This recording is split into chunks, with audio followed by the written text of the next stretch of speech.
It's really nice to be here, and I'm really very excited to be part of this FIU Division 53 program to develop training for evidence-based treatments. And I'm going to talk today about OCD, and there are going to be two talks. What I'm going to do in the keynote talk is do kind of a rundown of OCD, talk about the different aspects of phenomenology, a little bit on assessment, some on doing an overview of treatment, and then talk about the evidence base for the treatments in OCD. My interest, research interests, also focus on some of the family factors associated with OCD and how these impact treatment. So the treatment I'm going to be talking to you about does have a very kind of a structured family component, and so I'll be talking a little bit about that as well. And there is one disclosure I have to make, and that is that I'm going to be talking about the treatment approach I'm going to be describing, which is reasonably general, reasonably similar to what most people do in terms of CBT, as it'll be based on a treatment manual that we've written and that Oxford University Press has published. I do receive royalties for this manual. I wish I received more royalties. I don't think it's very much, and the number of copies that have sold, I'm certainly can probably pay for this cup of coffee, but nonetheless, it is a disclosure. So anyway, just before we get started, how many of you have worked with OCD in kids? Some of you have. Okay, good. Just very kind of briefly describe a little bit of background. Obsessions, OCD is characterized as you might expect by obsessions and compulsions. So what's an obsession? It's an unwanted, repetitive, intrusive thought or impulse or image that's distressing to the sufferer. Not simply worries about everyday topics, which might be more characteristic of generalized anxiety disorder or another anxiety disorder. And these thoughts are upsetting, and the individual will do something to make them go away, and that's where compulsions come from. So here's a typical example of an obsession. I just know I left the oven on. It's an unwanted, intrusive, kind of ridiculous thought sometimes that can be very upsetting. OCD is very similar in adults and children. One of the probably more so than most other disorders in terms of commonalities. It looks pretty similar across the age span, so this would be the corresponding obsession in a child. In terms of compulsions, a compulsion is a repetitive behavior. It can be either an overt physical act, it can be a mental act such as counting or praying or rearranging things in your mind. It typically is conducted in response to the obsession, and the goal is to relieve the distress or anxiety that are triggered by this obsessive thought. Compulsions are typically performed in a stereotypic or rule-bound fashion. And the behavior, it's either logically unrelated to the obsessive fear. So for example, somebody that needs to do things in multiples of 3, pick up the coffee cup 1, 2, 3 times before they drink it to ward off something bad happening to their mother, for example. That would be, the compulsion is not related in any logical way to the fear of protecting mom. Or if it is related, and the most common example of something being related would be excessive hand washing in response to contamination or germ fears, it really is out of proportion to the realistic danger associated with the obsession. Now, as I said, OCD in children and adolescents is very similar to that in adults. The only couple of things that we want to look out for when we're trying to diagnose OCD in children is that the obsessions may be somewhat less well formed.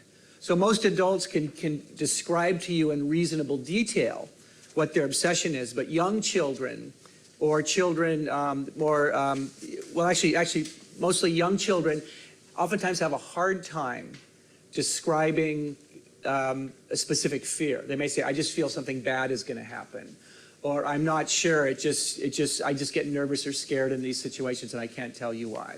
So sometimes it's a little more difficult to try to figure out what the obsession is. We'll talk about that when we talk about treatment. It may not be so critically important that you know all of the details about the obsession to actually do exposure-based treatment with these kids, but it certainly helps. The other concern that you have when you were working with kids is that some of the bizarre obsessions that children may have can easily lead to misdiagnosis. And one of the most common examples of that is when you have kids that describe sexual obsessions. So sexual obsessions are not uncommon in children, even in young children. They may say, they may describe unwanted attractions, physical or sexual attractions to family members or teachers that are very upsetting or disturbing. And that can lead to concerns sometimes about potential child abuse. If you have like an 8-year-old talking about, I'm afraid that daddy's going to have sex with me, or I want to kiss my teacher, I'm afraid that somebody's going to kiss me or touch me. That's not an uncommon obsession in kids, but you can see that it really requires a very careful differential in terms of potential abuse concerns. The other concern that we see sometimes is we have had kids that have described their obsessions as a voice talking to me. So I have this voice in my head that tells me I need to do this 3 times or something bad is going to happen. And that people will be concerned that there might be command hallucinations. When in actuality, again, we've had a number of children that we've seen, that's just how they experience and how they describe their OCD, and it's not psychosis. But again, these are more likely to happen, I think, in children than you tend to see with adults.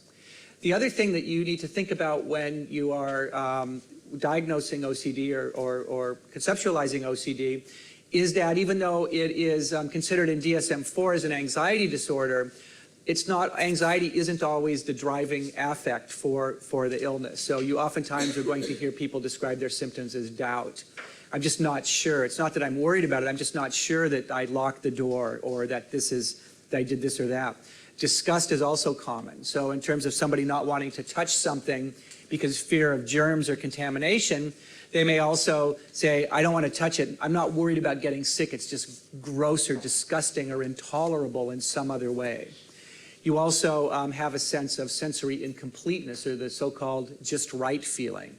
This tends to occur reasonably commonly in OCD that's comorbid with ADHD or Tourette's or other externalizing disorders, where the compulsion, typically it might be symmetry, needing to put this just right, ordering things, arranging things, repeating things in response to a feeling of incompleteness or that something just isn't right. It's almost more of kind of a visceral feeling.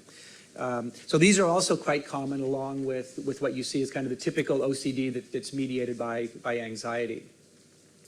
So this is my favorite, checking compulsion. Again, I think this demonstrates the illogical sense sometimes of some of the checking. Strike a match, Ernie. I need to check and see if I remember to turn off the lights. These are these unwanted needs to respond to these thoughts that really oftentimes make no sense. So in terms of for OCD diagnosis, the symptoms need to be either distressing or interfering or time-consuming. Now, DSM describes as time-consuming as taking up to an hour a day.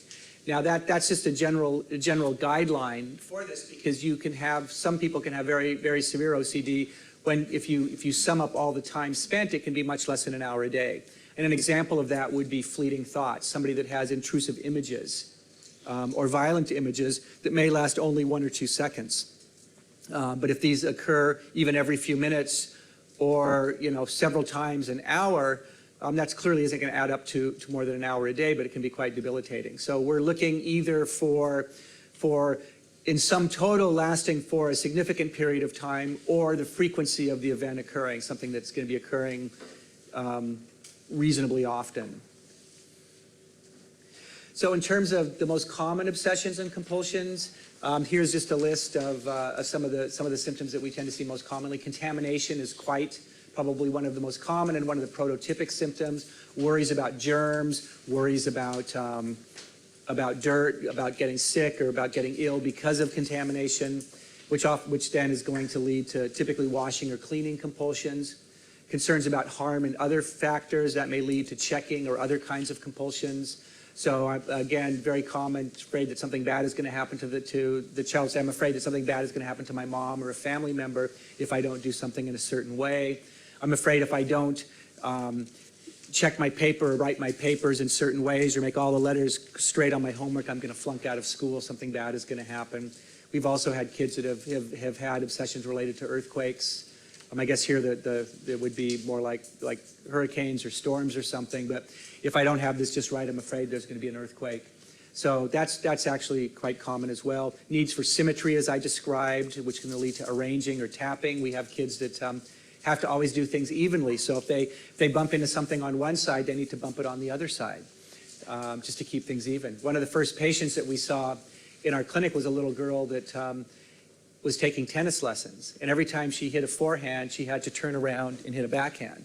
And she was driving the tennis instructor crazy. Why do you keep doing that? Just do the forehand. And it was her OCD. She had to even it out. Every time she did it one way, she had to do it the other way. It took quite a while for them to figure out what was going on and for this to come out. Hoarding is, we see somewhat commonly in kids. Hoarding in kids is a little bit different than hoarding in adults. It tends to be a little bit more amenable to treatment, not quite all-encompassing as you can see in adults. And that can be related to the fear of losing things or the fear of needing things. It can also lead to kids sometimes will develop strong, exaggerated emotional attachments to their belongings, almost anthropomorphizing their belongings. Like, I can't throw this away because I feel it will hurt its feelings, or I feel an attachment to this, it's part of me. And we have the just right phenomenon, which I talked about. And then also, it's not uncommon to see moral or obsessions related to morality, right and wrong, or scrupulosity. So needing to do everything just right in terms from a moral perspective. And you tend to see the compulsion that goes with this is a lot of confessing or telling. So the child that will go to the teacher and say, I know you said to put our pencils down, but I kept writing for 5 more seconds. Is that okay? These things, confessing these little minute details that really don't make a difference. Or religious obsessions as well, fear of harming, of offending God or doing something that's really going to get them into trouble in that sense. But OCD, the thing about OCD is it can really come in almost any shape, size, form, or flavor. These are the prototypic symptoms. And a number of strategies have been designed or studies to try to examine clusters of symptoms to see how the different symptoms go together for purposes of both assessment and treatment, but also in terms of trying to study the underlying neurobiology or genetics of the disorder, so to develop some behavioral phenotypes of different symptoms. And they typically cluster into 3 or 4 groups, as you tend to see. Here is one example. And here's some of the other examples that have come up. Typically, there's kind of an aggressive, a harm-related factor, contamination factor, then a symmetry factor that goes along with ordering or arranging. And every study has identified a hoarding, some kind of a hoarding factor. And then in these factors, you also see sexual or religious obsessions and mental compulsions. This is kind of a pretty generic, kind of a standard breakdown of the symptom factors, but of course different studies with different samples and different ages are going to come up with slightly different factors, but it usually breaks something like this. So in terms of childhood OCD, what are some of the characteristics of children with OCD? It's a reasonably prevalent disorder.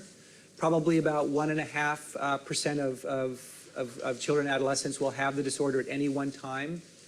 More common in boys prepubertally, but the gender ratio tends to even out in terms of adolescence and adulthood.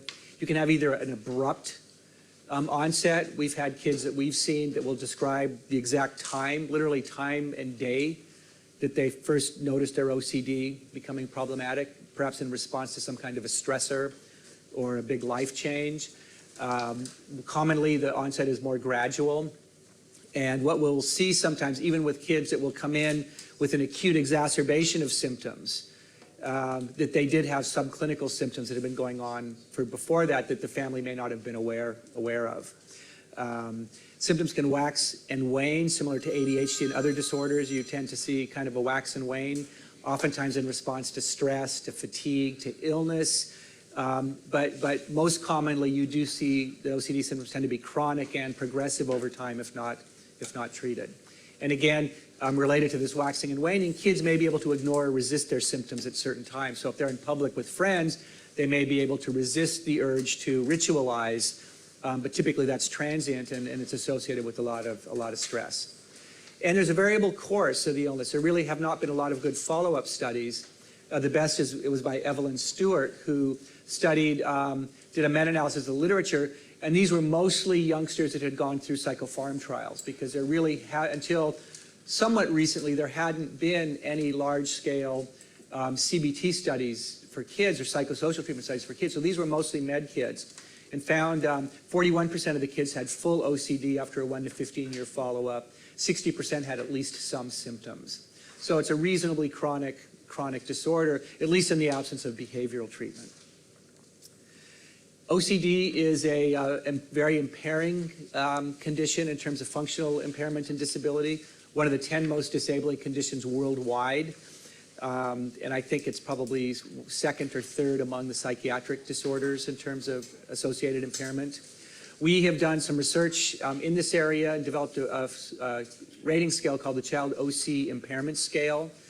And we found in the initial study, looking at this measure, is that 88% of the parents and 85% of the kids reported at least one area of significant OCD-related dysfunction. So it's very common. It's almost, well, it is almost definitional to find some significant impairment associated with the disorder.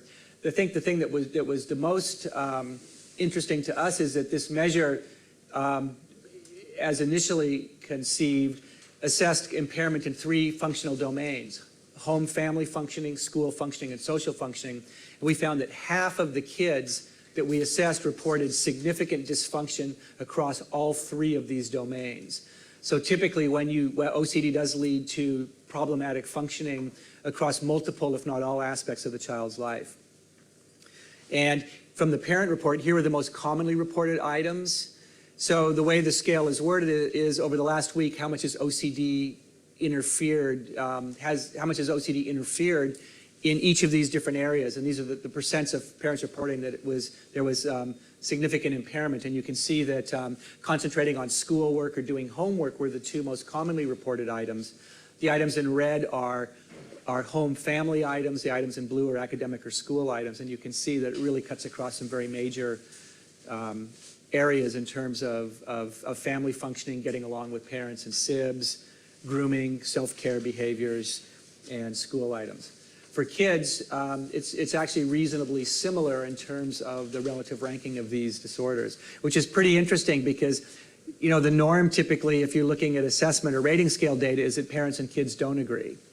And the fact that for OCD, at least on this measure, there was quite a high level of agreement is pretty telling, I think, about how overt and noticeable this impairment is. The green items are social items, so the kids also reported a couple of social items, ways in that OCD interferes with their social functioning. It's not surprising that the parents didn't notice this because the parents may not be as aware of the kid's social status. And that's actually reflected here. You can see that the children reported higher rates of social functioning than the parents did. The parents reported higher rates of home and family functioning than the children did.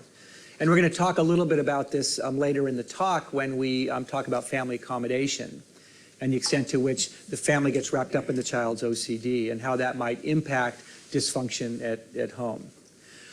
So comorbidity in childhood OCD is the norm. Typically, most kids are going to come in with at least one comorbid disorder. In our sample, from the kids that we've seen in our clinic, and this is based on about slightly over 100 children, 3/4 had at least one disorder. About 1/3 of them had multiple comorbidities. Our rates are actually a little bit lower than you see reported in some other studies. Some clinical research samples report up to 95%, even to 100% comorbidity. Other anxiety disorders tend to be most common. In our experience, generalized anxiety disorder is the most common single co-occurring diagnosis. We also see a lot of social anxiety disorder. You tend to see ADHD and oppositional disorders. Tic disorders occur reasonably frequently, and depression. Typically, depression and substance abuse tend to become more common as the kids age into adolescence. In adult OCD, depression and perhaps some kind of a substance or alcohol or substance use disorders are quite common, perhaps developing in response or related to the having to deal with the OCD over a long period of time. I'm going to go quickly over the neurobiology. There are some slides here that you can refer to, but there's been a fair amount of research establishing the neurobiological etiology of OCD and some of the neurobiological mechanisms underlying OCD. We don't understand it all yet, obviously, as similar to other disorders, but there's a fair amount of evidence suggesting that the disorder is related to some kind of dysfunction in serotonergic circuits within the brain. The initial evidence for this came from the observation of the efficacy of serotonergic medications, the selective serotonin reuptake inhibitors. There's also some evidence for dopaminergic and involvement in the illness. And in terms of the neuroanatomy, it, again, similar to several other disorders, it really seems like it's related to more of the corticostriatal thalamic model. So you're looking at areas of the caudate nucleus and other areas that are related to kind of regulating behavior, the integration of stimuli coming in and initiating behavior. And there may be some filtering in the brain, some of the filtering of behaviors and thoughts that isn't working quite as well as it should be, which is leading to a release of the symptoms. And some of the initial early scanning data suggested that implicated the orbital frontal cortex and the caudate nucleus in OCD. As you can see here from this slide back, you can see much higher levels of activity in the orbital frontal cortex of the brain. And interestingly, and this is from a study by Jeff Schwartz published in 1996, who demonstrated that treatment with behavior therapy or cognitive behavior therapy actually led to a normalization of brain functioning, as shown by these PET scans pre and post treatment, which was very exciting. So both behavior therapy and medication have been shown to actually normalize brain functioning in children. We have some data. We're doing a study right now with children and adolescents, a brain scanning study, pre and post cognitive behavior therapy. And in our pilot data, we also found similar evidence that behavior therapy can lead to normalize brain functioning or move the OCD youngsters post-treatment, move them closer to the normal ranges of activity in terms of the metrics that we were looking at. Neuropsychology, there's been some evidence also that supports the neuroanatomical and neurophysiologic studies here. And in terms of genetics, there's been a fair amount of data suggesting that OCD is indeed a genetic data. The illness tends to run in families, showing significantly greater rates and relatives of affected individuals versus controls, about 12% to 2% in this one study. There's some evidence that maybe up to 25 to 40% of children with OCD or individuals with OCD will have family members that have some symptoms as well. So how many of you have heard of PANDAS? So pediatric autoimmune neuropsychiatric disorders associated with strep. These have been around, this distinction of PANDAS has been around probably for about 20 years. And basically it refers to strep-induced OCD or OCD that is related to strep infection. And the criteria for this are the presence of an OCD. PANDAS has also been applied to a number of additional disorders, most commonly tic disorders, but also eating disorders and even a broader range than that. But this refers to a sudden onset, sudden onset or sudden exacerbation of OCD symptoms that temporarily occur right after a strep infection. And you tend to find it's associated with some neurologic symptoms, clumsiness, really poor handwriting, suggesting there's some neurologic involvement with the disorder. And it's, by definition, to make this diagnosis, there needs to be evidence of a positive throat culture for strep. Now, a lot of people come in with PANDAS. I mean, a lot of referrals to our clinic are saying, my son has PANDAS or my daughter has PANDAS. They had a strep infection or a sore throat, and then their OCD got worse. And it really remains quite a controversial area or topic in OCD as well as in the other disorders. And the bottom line is that does streptococcal infection plus OCD equal PANDAS? So if you have a child that has a sore throat and also has OCD, does that mean they have PANDAS? And then would that trigger treatment with some of the more vigorous treatments that people have been using for this? So antibiotic treatments or some either immunotherapies that can be quite intense. And the answer is no. Just because you have strep plus OCD doesn't mean that you have PANDAS. And there are a couple of reasons for this. And this is actually from the NIMH website, who has a page on this. Almost all kids get strep throat at some point in their lives, so it's not uncommon to find a positive strep titer in children. The average child has 2 to 3 strep throat infections a year. So the chances are that you are going to find kids in OCD are going to have strep infections. That doesn't mean that their OCD was PANDAS related or was strep exacerbated or induced.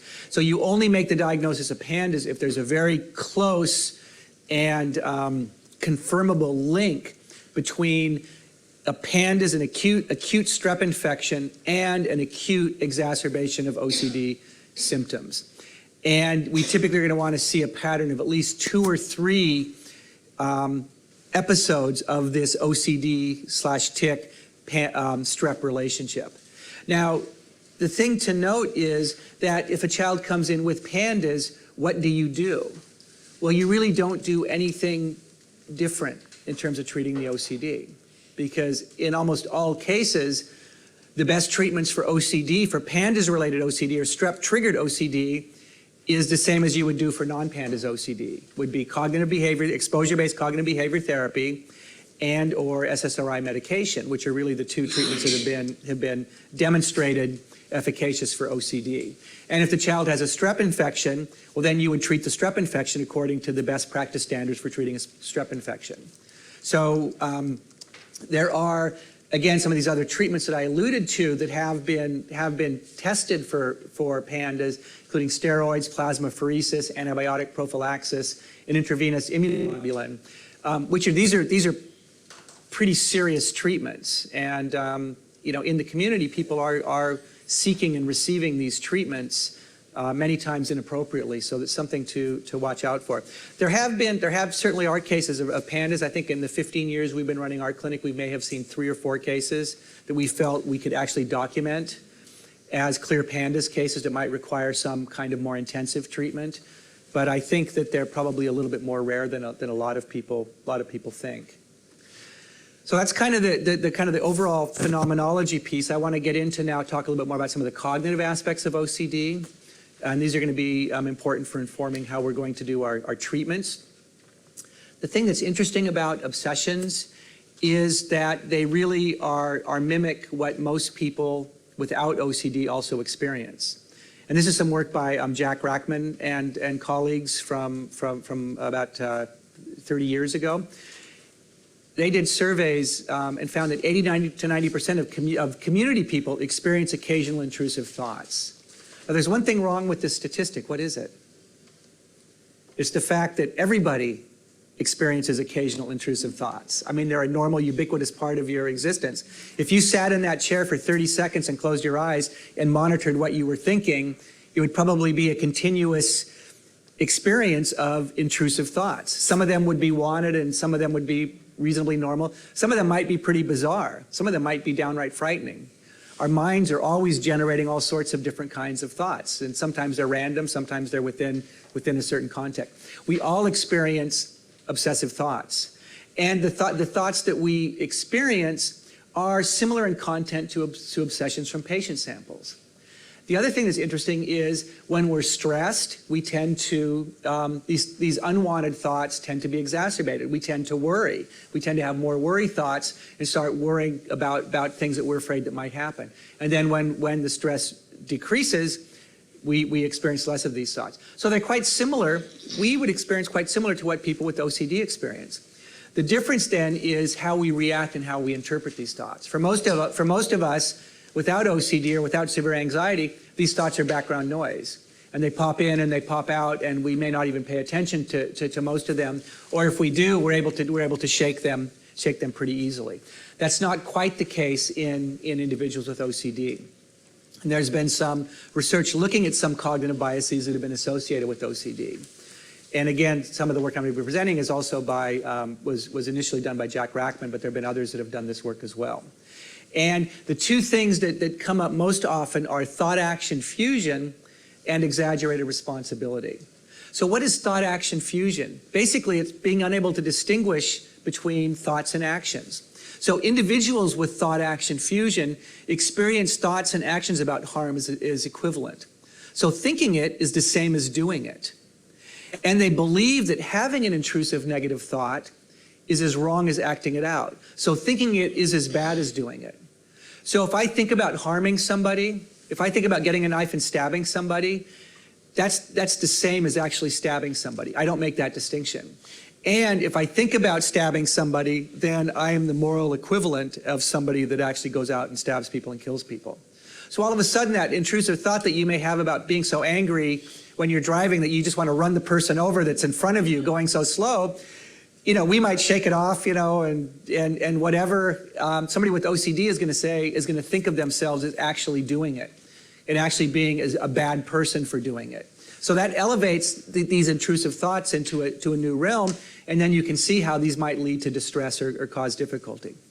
The exaggerated responsibility component basically says that individuals with OCD have been shown to be more likely to feel that if they fail to prevent harm or try to prevent harm to somebody, it's the same as them actually having caused harm.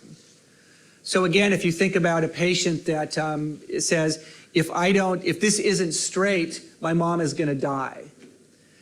So if they say, if I don't straighten this, then I'm basically causing my mom to die. And even though I know there's a 1 in a million chance, I know that this thought is completely irrational, it doesn't matter.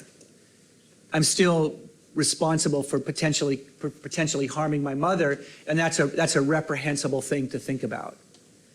So if you put all this together, then you can see how these kind of thoughts, these background noise thoughts that we have, all of a sudden become elevated and really become much more frightening and lead to you know, a lot of distress or anxiety or discomfort in individuals with OCD.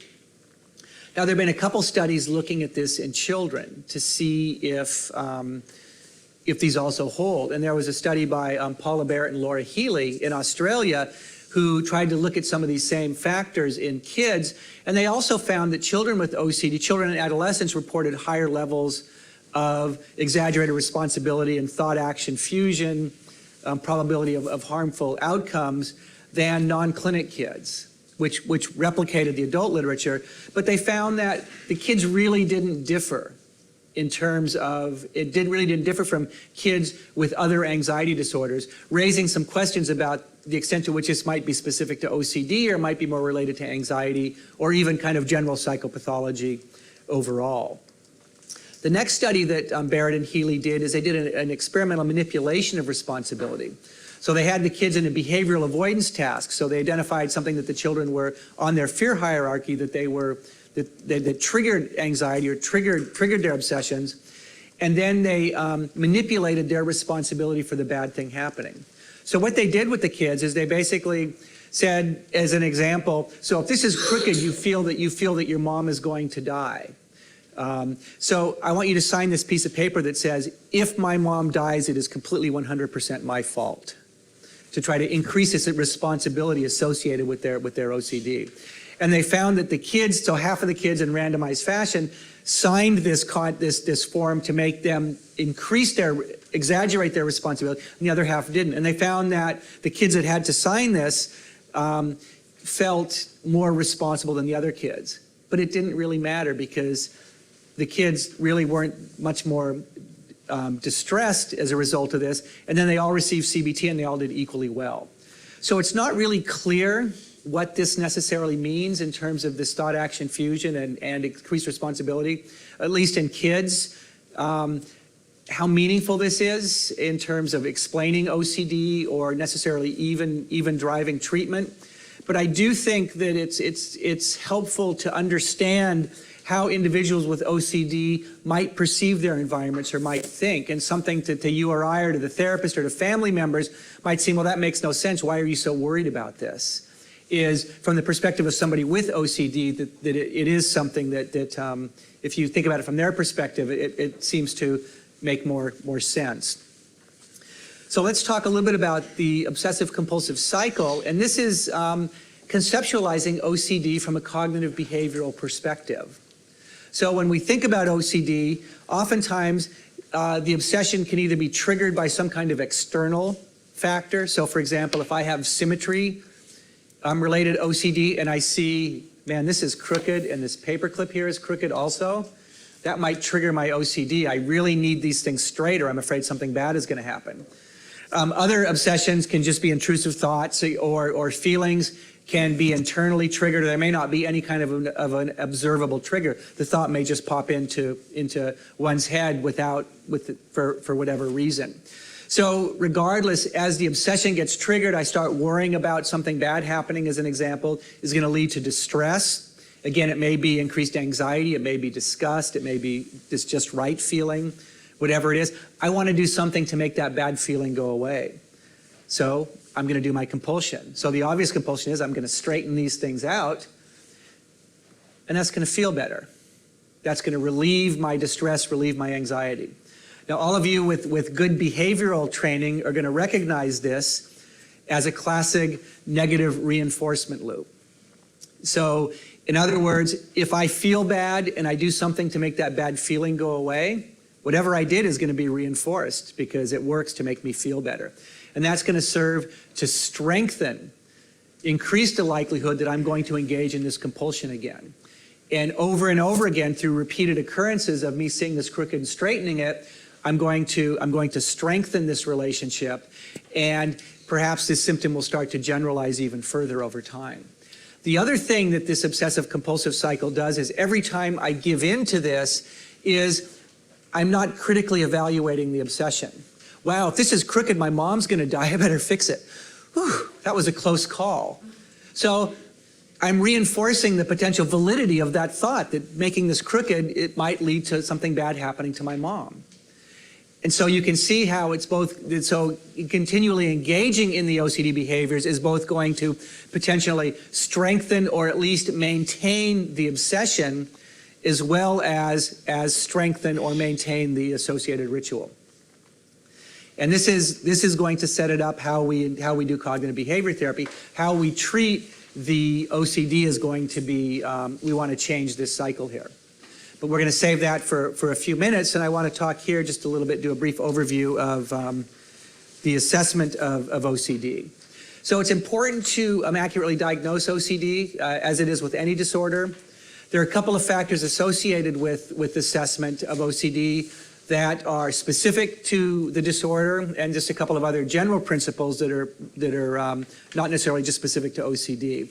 When you're working with young kids, they tend to think in the moment, and they hence misrepresent the symptoms or severity. So how many of you working with kids have asked a child, so how are you, child comes in for an evaluation of anxiety, so how are you feeling right now? Oh, I'm feeling fine. You know, well, what kind of anxiety do you experience? Oh, none, I don't have any anxiety, because this second they're feeling okay. You know, they got like a lollipop or a sticker for coming into your office. So that's kind of a generalizable or more of an obvious statement. Adolescents may underreport symptoms. So if we get boys coming in, especially boys coming in and talking to us about a lot of their fears, we tend to put more weight on them because some of the stuff with OCD is pretty embarrassing. Sexual obsessions, other kinds of bizarre thoughts. It may be a little bit more difficult to get some of that information out. In this sense, I think it's, you tend to get better information from internalizing kids who maybe are more motivated by their anxiety to report some of these things than you might from externalizing kids. And as I talked about a little bit earlier, you also need to be careful not to misdiagnose. So the child coming in with sexual obsessions, or a child coming in with homicidal, for example, intrusive thoughts or images of wanting to kill somebody or hurt somebody. And when I do workshops, one of the common questions is, well, if a kid comes in and says, you know, I have these intrusive images of wanting to stab my dad, and they're really upsetting to me, and how do you know that the kid just isn't some delinquent kid that wants to stab his dad? And we'll talk a little bit more about that when we do treatment, but obviously, you know, these are ego dystonic, these are unwanted symptoms. And individuals with OCD rarely act out on these behaviors. I mean, that's the whole kind of the illness, is that they're terrified that they might act out on these behaviors, but it's extremely rare that you're going to see that, as opposed to individuals that really do want to engage in these behaviors. It's not a difficult discrimination to make in most cases. And again, another general conceptualized, general statement, with OCD in particular, its accurate diagnosis is really dependent on information from both the child or adolescent and the parent. We really need to get information from all sources in terms of trying to identify this disorder. And again, I don't think this is too different from other anxiety disorders in the sense that the parents may only see the observable manifestations of the disorder, and the child may be too embarrassed to report aspects of the behavior that the parents may be able to see. So the goals of assessment for OCD are to determine the baseline severity, identify comorbidities and other complicating factors. And these are both important because it's going to determine what treatments you select and how the order of the treatments that you give to the child. You also then want to monitor response to treatment. And again, in terms of just some considerations related to OCD, the secretive nature of the symptoms. You need to really ask, you can't go in and do an open-ended question, tell me about your OCD, because there are a lot of things that the kids may be unwilling to describe without being able to talk to them a little bit in more detail. You really need to kind of do more of a thorough and a systematic assessment. Multiple informants, you do need to get all sources of information. There are developmental issues in terms of managing your language and using the names of the illness. A lot of kids with OCD will name their thing. It's called my fear, my phobia. We have some kids that actually name it, like the little voice that talks to me or my obsessions, like, you know, Mr. Jones or silly or goofy or whatever it might be. Really try to use that language. And then we also want to do a family assessment that'll be important when I talk more about the family treatment. And there are a number of different ways that we look at this. You want to do a multimodal intervention to assessment to using diagnostic interview schedules such as the ADIS to really provide a viable differential diagnosis, and then behavioral assessment techniques as well as questionnaires to really get this information that you need. There are a number of differential diagnoses that you need to be concerned about in terms of other anxiety disorders. OCD and GAD can actually look reasonably similar in kids, and people will say, but wait, OCD has rituals and GAD doesn't have rituals. Wouldn't that be the big difference? Except when you have the GAD that comes in and mom says, yeah, he asked me for reassurance 20 times an hour. Is that a ritual or is that a GAD symptom? PDD, Asperger's, kids can look very similar to OCD. OCD is commonly comorbid in kids with Asperger's or PDD symptoms. The kind of perseverative thinking may resemble obsessions, and the ritualistic or the stereotypic behavior may resemble compulsions. You want to see how ego-dystonic, typically in the PDD kids, the stuff they're doing is enjoyable to them in some ways, versus the OCD, they're doing it to make a bad feeling go away. Tic disorders are also quite comorbid, and it can be difficult to distinguish a ritual from a complex motor tic. So if I'm tapping, am I tapping because I want to make something bad not happen, or am I tapping because it's a tic? That can be kind of a difficult differential to make. If you had talked to kids that have both tics and OCD, they can tell you, usually pretty easily, they can tell you which diagnosis a given symptom goes to. But in kids that come in with one symptom, or come in with only tics and not OCD, but do have kind of a complex, say, tapping or ordering or arranging tics, it can be a little bit more difficult. But again, we're going to try to understand what's driving this behavior. Is it more of this kind of a premonitory sensation or physical sensation that commonly precedes tics, or is it more some kind of a concern or a cognitive or affective experience that the child is trying to make go away?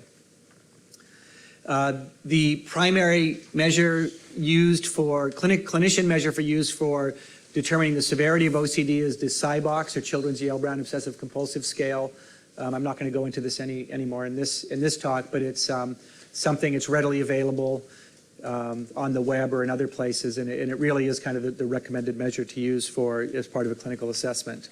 And it consists of, the initial part is a checklist of categories. It provides you a means for assessing all of the most common OCD symptoms in a systematic fashion, and then you kind of rate generally the obsessions and the compulsions separately on a number of different metrics, including the time spent, distress, impairment, degree of control over the symptoms, and there's one other item as well. The Child OCD Impairment Scale that I referred to earlier is a nice measure of OCD-specific impairment, as an adjunct to looking at clinical severity. When we're doing intervention, we certainly want to measure symptom decrease, but the real goal of treatment is to enhance the kid's functional behavior. So we're also going to want to make sure that the problems associated with the symptoms are going to be resolved, that the kids are going to be able to perform in school and socially and at home as well. And so a measure of impairment can be an important adjunct to that process. So in terms of summary of child assessment, multi-informant, multi-method, developmentally sensitive and ongoing throughout treatment. So let's get into, I'm just going to do a kind of a brief overview of treatment here. When we're talking about OCD treatment planning, again, the first steps, the treatment planning is going to be really informed by a very careful assessment, as we've talked about, symptoms, severity, impairment, as well as comorbidities. The other piece here would be kind of family environment or kind of the psychosocial environment of the kids. When we're thinking about which treatments we want to use, first question is going to be effective versus ineffective treatments. The two treatments that have been shown effective for OCD are exposure-based cognitive behavior therapy and class of medications, the serotonin reuptake inhibitors and the selective serotonin reuptake inhibitors. So right there, you want to really focus on one of those two treatments. You want to assess the insight and motivation for treatment. Determine the most appropriate treatment setting. Is this child symptoms so severe that they might need inpatient or they might need intensive treatment versus outpatient therapy? Assess the need for combined medication and CBT. Again, in very severe cases, you might want to think about doing a combined treatment. We'll talk about that a little bit later. Prioritize treatment of comorbid disorders, so kids coming in with comorbid disorders that might interfere with their ability to engage in the OCD treatment, you might want to treat one of the other disorders first, the most common being ADHD. If the kids with very severe ADHD and OCD or very severe tic disorder, they may not be able to focus to the point in treatment of being able to engage in the CBT. Or kids with very severe comorbid depression may not have the energy level or the focus to engage in the treatment. So you would want to consider about sequencing the treatment. Then you want to address the family and environmental issues as well. So we almost always start with cognitive behavior therapy. Really, the literature supports cognitive behavior, exposure-based cognitive behavior therapy as the frontline treatment for OCD. And I'm just going to go over a little bit about this. The treatment, as I said, I'm going to be talking about is based on, drawn from the treatment manual that we have. These are reasonably general interventions, though, and I think if you talk to people that have published other manuals or do this treatment, they're all reasonably similar, just a little bit difference in terms of how the treatments are packaged. A CBT program for kids with OCD typically is going to contain these elements: psychoeducation, assessment, graded exposure and response prevention, typically some kind of a use of graphics or other ways of monitoring anxiety and monitoring progress, reward program, cognitive restructuring to deal with the obsessions, homework, so they practice in session at home, what they learned in session at home, and then family work to really set up a system that's going to foster maintenance of treatment gains. The core components of the treatment are graded exposure and response prevention. Everything else is an adjunct to the exposure plus response prevention. I'm going to just go pretty quickly through this, as we're going to talk about this in the workshop. But psychoeducation is really to kind of reduce stigma and blame and anxiety, and get the families to learn more about the disorder and the conception and the rationale for treatment, so that they'll engage in the treatment. So we talk about anxiety from an ethologic perspective. That anxiety has been conserved as an evolutionary trait because it serves a protective function for kids. A little bit of anxiety is a good thing. Too much can be a bad thing. And we may talk some about a fire drill analogy with OCD. So we'll talk about the fact that when you have a fire alarm at your school, it makes you get really nervous or scared. And when the fire bell goes off, it's supposed to make you react to that and kind of run out of the school to keep you safe. Sometimes the fire alarm goes off when there's no fire, but your body is still going to react in the same way. You're going to get kind of scared and think that there's a fire, and you're going to want to leave the building. OCD is like a false fire alarm. So it goes off in your head and it tells you that something is dangerous when things aren't really dangerous. And we use that analogy throughout treatment, and we teach the kids, one of the things you're going to learn in treatment is how to ignore. The first thing you're going to do when your OCD goes off is to see if there's really dangerous or not dangerous. And if it's not dangerous, you're going to say this is just a false alarm, and you're going to learn how to ignore it and get past it. We then do treatment based on a symptom hierarchy. So we rank order the symptoms using a fear thermometer or something like that, and then we engage in exposure of these symptoms, starting with the generally weaker symptoms first and working up to the more severe symptoms. And again, the goal of treatment is to break this negative reinforcement cycle. So we want to break the link between the obsessions and the compulsions, and by doing so, by triggering the obsessions in an exposure and having the child not give into their need to ritualize, they're going to find that over time this obsession is going to go away of its own regard, and that's kind of breaking this cycle here. So when we're doing exposure, we work our way up the hierarchy, as I said. And you want to encourage the child to resist ritualizing. We're going to assess their anxiety or their distress or their arousal level repeatedly over the course of the exposure. We want to continue the exposure until the anxiety does dissipate to some extent. And we want to do as much exposure as we can in session, and we want the kids to do as much exposure as they can when they're at home. And we're going to graph their exposure, their anxiety ratings during exposure so that we can see to the extent to which they're habituating. This also provides nice feedback to the kids, and they can see that their anxiety is coming down.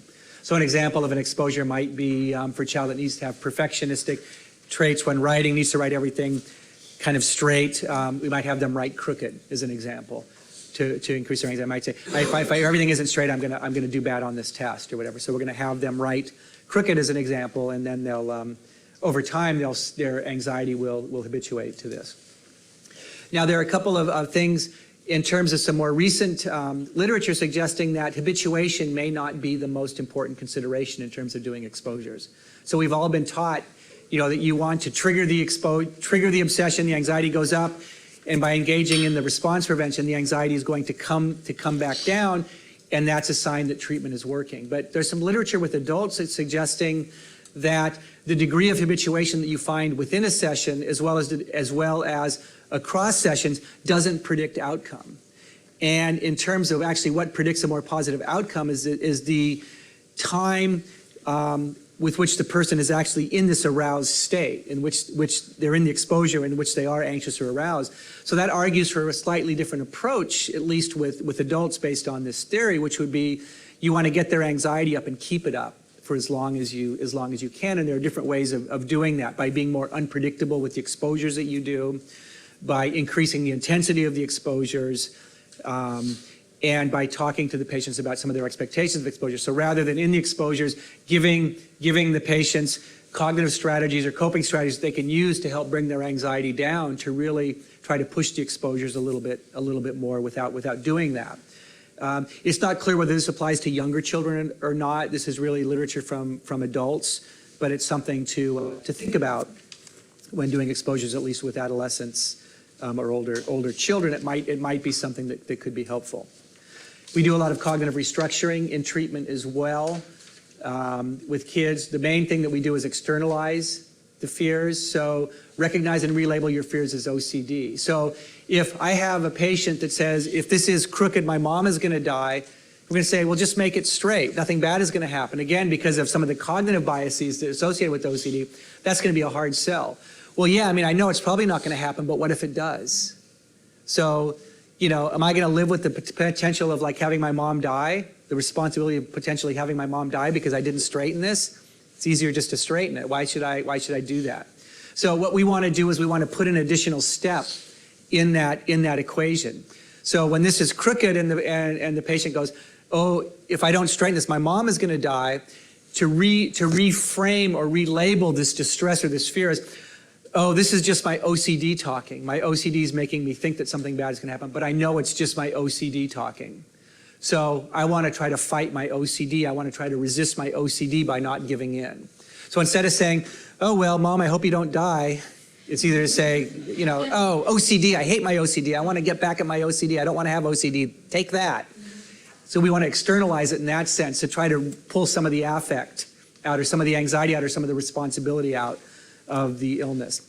We do reality testing. We want to challenge some of these beliefs. Really, so what's the mechanism by which keeping this crooked is going to potentially have your mom die? How does that work? Let's talk about that. What really makes sense? And balance that against the cost of having the symptom. How does OCD interfere with your life?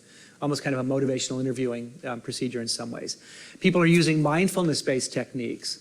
So of being able to kind of more of a neutral, non-affective reaction to symptoms or fears.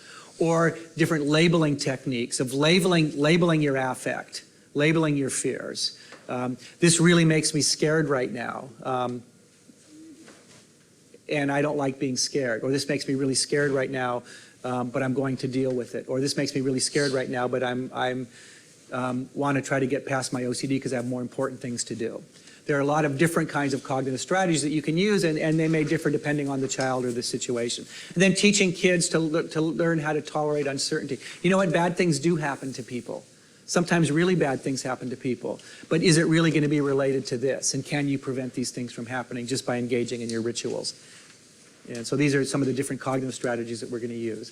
When we expose obsessive thoughts, we're going to expose them the same way we expose the other kinds of physical symptoms.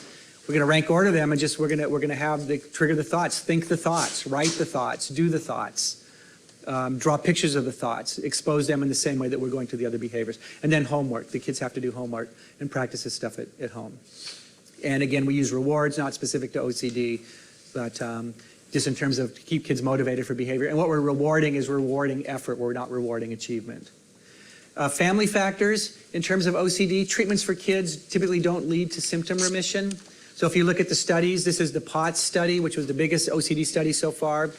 We find that even after expert treatment, 46% of children receiving combined medication plus CBT still had some level of OCD symptoms left, significant level of OCD symptoms. 60% of kids with CBT, receiving CBT and 80% of kids receiving SSRI still had reasonable symptoms. They were treatment responders, but not all their symptoms went away. So we have a lot of work to do to actually get these treatments to be more efficacious in terms of really getting kids from a clinical state to a non-clinical state. So there are a number of factors that have been associated with worse response to CBT. And adult studies, comorbidity, motivation, fixity of beliefs, and some family factors. And less systematic data, but probably more studies have been looking at kids and shown that family factors really seem to have played, a number of family factors have predicted a worse response to treatment. So family environment may be an important target, an intervention target. So we've looked at things like elevated distress or dysfunction, parental OCD, parental blame, blaming the child for the OCD, expressed emotion, family accommodation, and participation in rituals are all quite common in families of kids with OCD. Family accommodation are the extent to which parents give into the OCD or actually participate in the rituals or change the family routine to accommodate the OCD is really a significant barrier to treatment response because it's going to reinforce the avoidance behaviors of the child and it undermines exposure. Exposure is don't give in to your OCD. Accommodation is giving into the OCD. It really runs counter. So we want to try to change that. There have been a number of studies looking at family accommodation or the effects of family accommodation.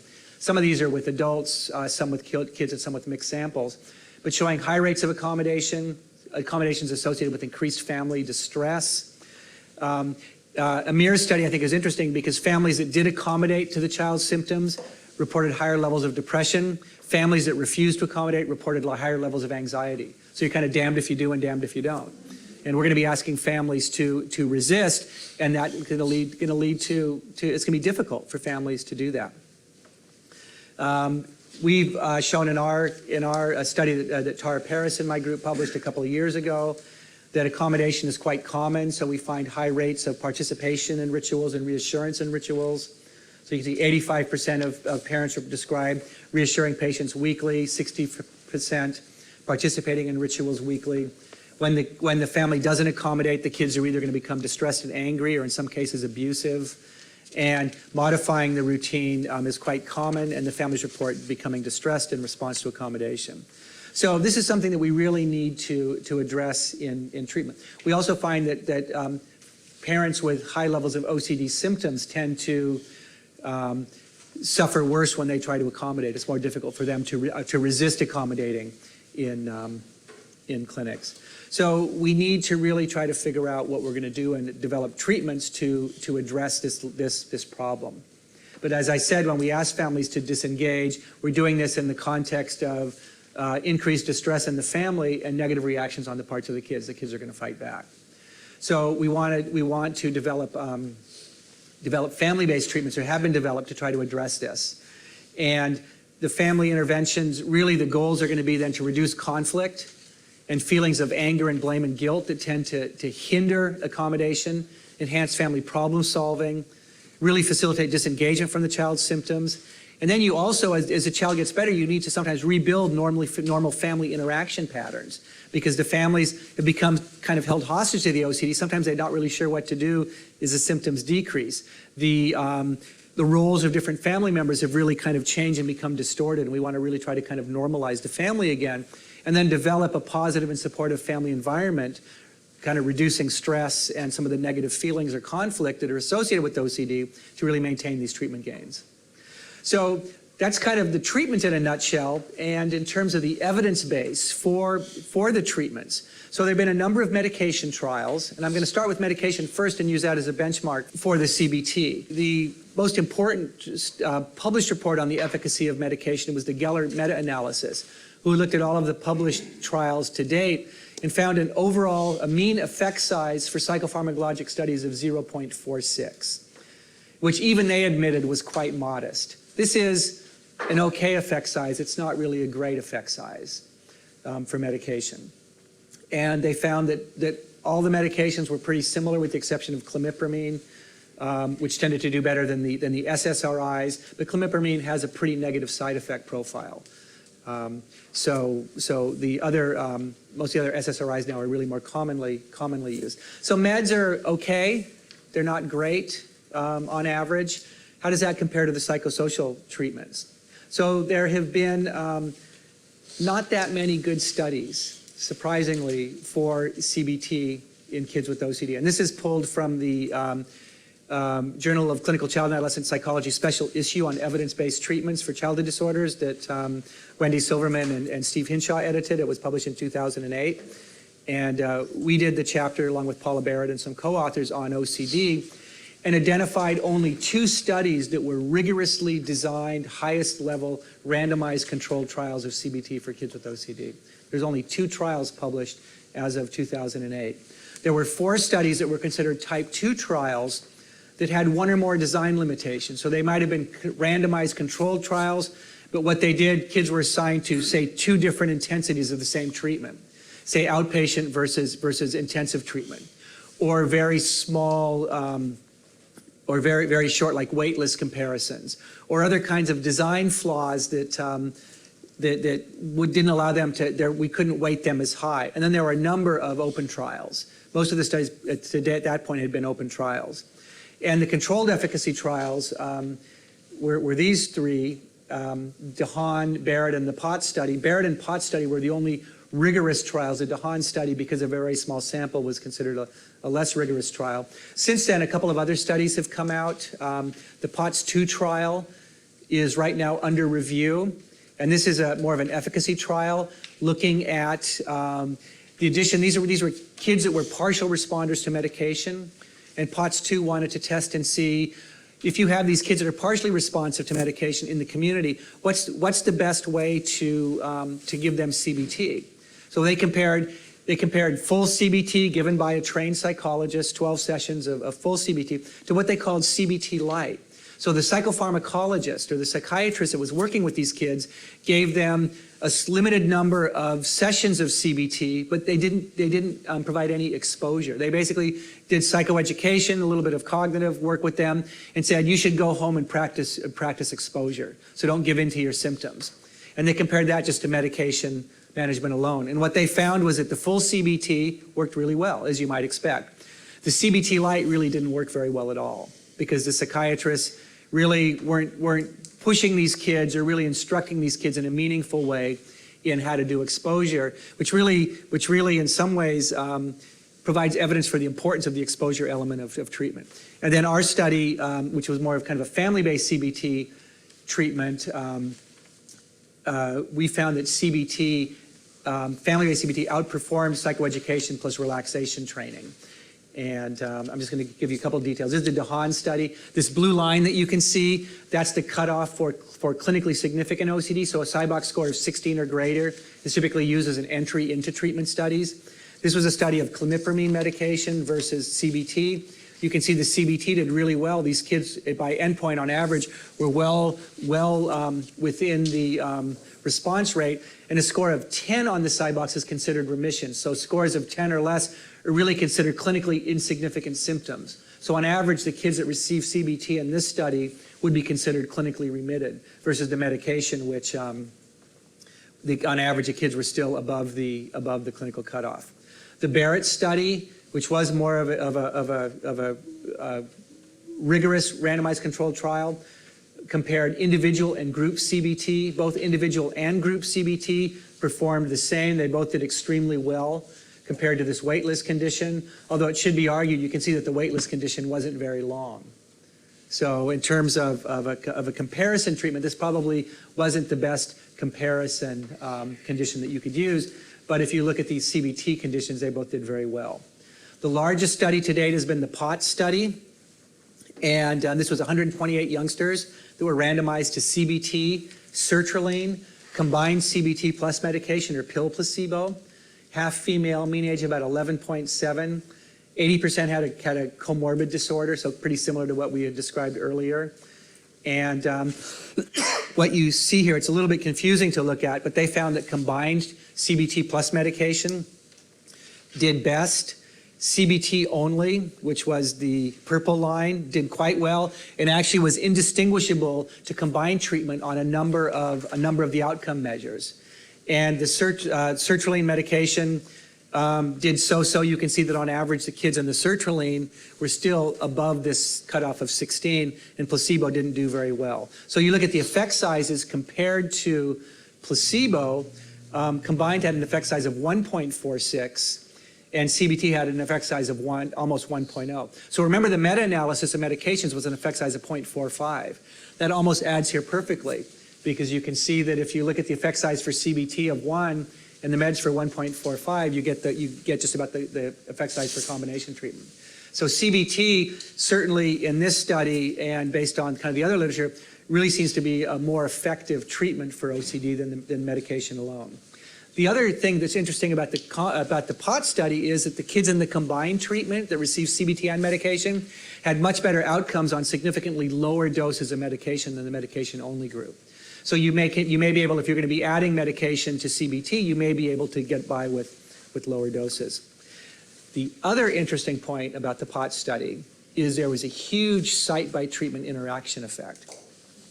So there were two primary sites, Duke University and University of Pennsylvania.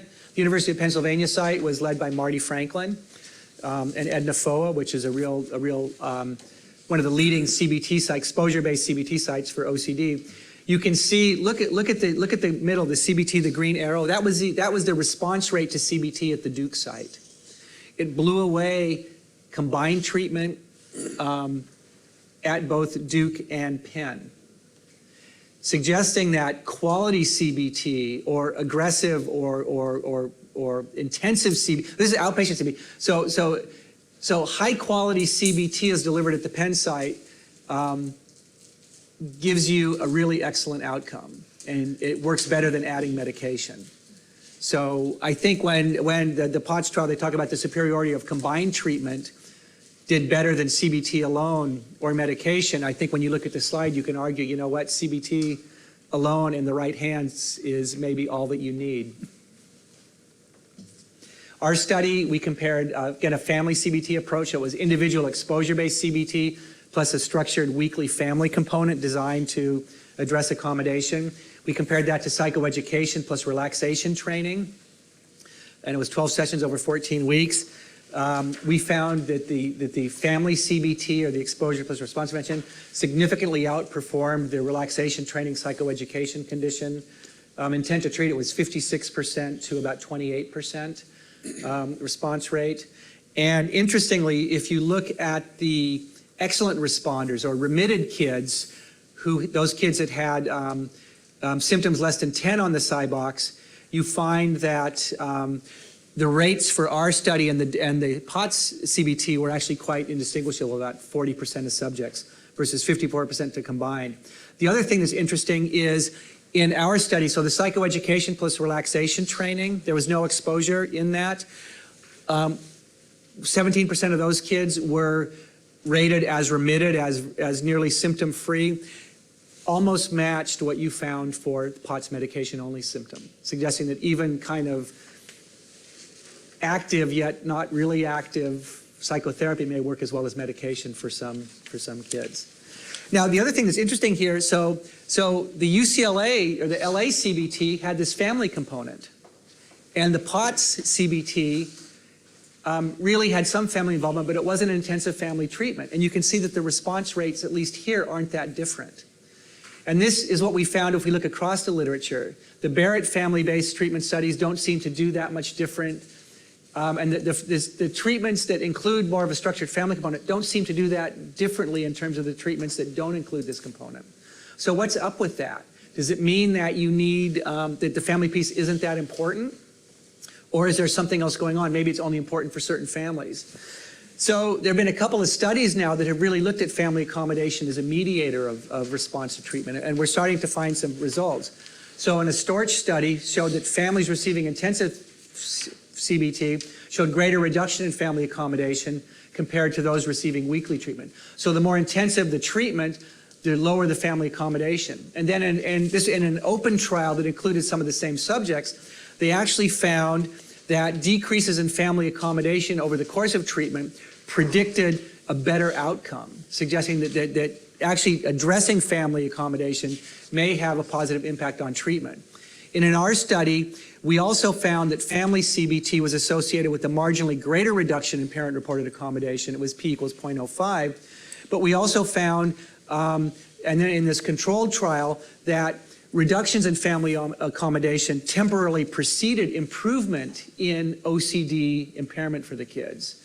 So suggesting that addressing the family accommodation, enhancing family accommodation, may mediate the response to treatment. In our case, it was in child only in impairment, not in symptom severity, suggesting that there is a mechanism for a reason that when you do these family treatments, they are working as you might think.